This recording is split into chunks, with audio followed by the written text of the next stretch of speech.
get the feeling I'm in the Diamondbacks bullpen. Ah, Lordy, okay. Our next speaker has a special memory. And right now, I want you to welcome Lori Walsh.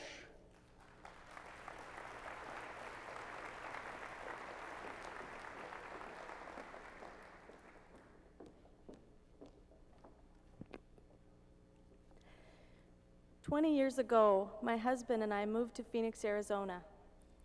The year was 1987, and we arrived in August.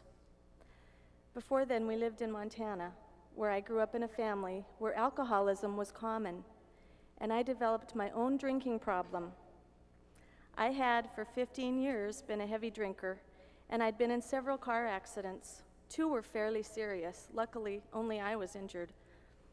After job jumping and trying many, many times to quit drinking, I basically gave up, and I just figured that this was going to be my way of life. No matter what I did, it just didn't seem that I could really settle down, or no matter what I did, it didn't seem that I could quit drinking on my own. I actually held 36 different jobs up until the point when I moved here, and I was 30 years old. When we got to Arizona, we joined St. Maria Goretti Parish, and we heard that the Pope was coming to town. We decided that we wanted to see him because it was such a big event. We heard that tickets had been gone for months, and we assumed that we'd end up just watching it on TV. But we put ourselves on a waiting list, at the bottom of that waiting list, and a few days before the papal mass, we got this call from Barbara in the office at St. Maria Goretti's, and we were told that we had tickets. So we showed up at Sun Devil Stadium, and we walked in, and we found ourselves shown the way up to the front, under the papal cross, right in front of it, behind the wheelchairs. Now, those of you that were there already know that this was pretty miraculous. When the Pope came down to bless the people in the wheelchairs, we were right behind them, and we felt the blessing. The only thing that I was ever able to liken it to was if you walked into a clearing in the forest and you saw a fawn laying in the forest. What I saw, what I knew that I was beholding in that moment was precious, but I'd never really experienced anything sacred before, so I didn't know how to describe it. My husband, I later found out, was experiencing a similar thing. It seemed like the lights softened and everything slowed into slow motion at that moment when he was blessing everyone. My husband, who'd been a Lutheran all of his life, decided that night that he needed to become a Catholic, which he did. He joined RCIA later that month. Now he's a Knight of Columbus, by the way. Say hi, H.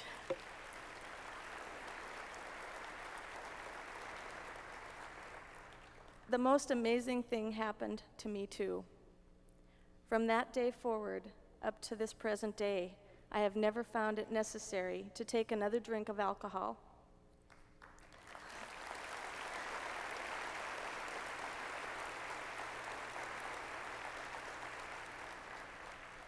The desire to drink left me completely that night, and my date of sobriety is 9/14/1987.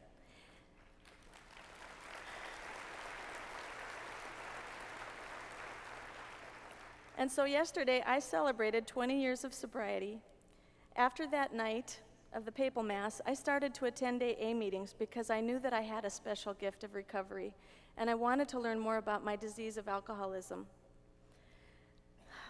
I went on to get a master's degree, and today, along with my career, I'm also a licensed substance abuse counselor. Now, I don't charge for my services, but I do accept all the blessings that come to me when I share my recovery with other people, and those blessings have been many. I was never able to have children, but I have sponsees. One of them today is like a daughter to me. I've had her for 9 years, Holly. She's like my daughter.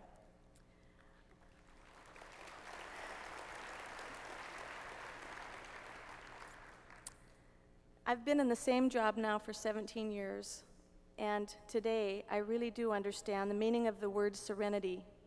It's what God grants us.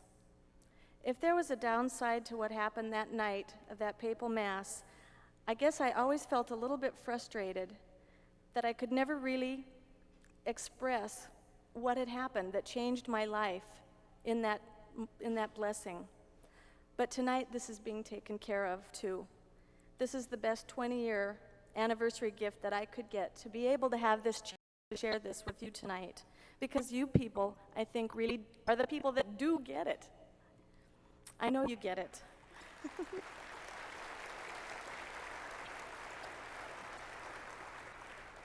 Like so many of you, I believe that John Paul was a living saint, and because of that blessing, my life has never been the same.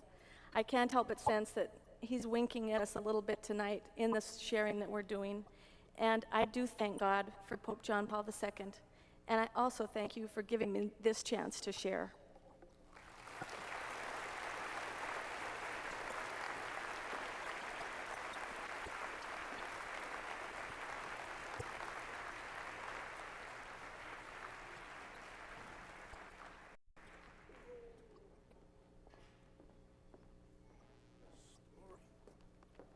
Was that some story, huh? Wow. And what courage to come here and share it with all of us so we could learn from it. Great story. Boy, oh boy, oh boy. John Paul, he made an impact on a lot of people. Hey, can I do something personal? Hey, Ma, see who I'm hanging around with now? I told you it was going to be okay. My mother always thought I had to go to confession every Saturday, Bishop. I didn't have that many sins.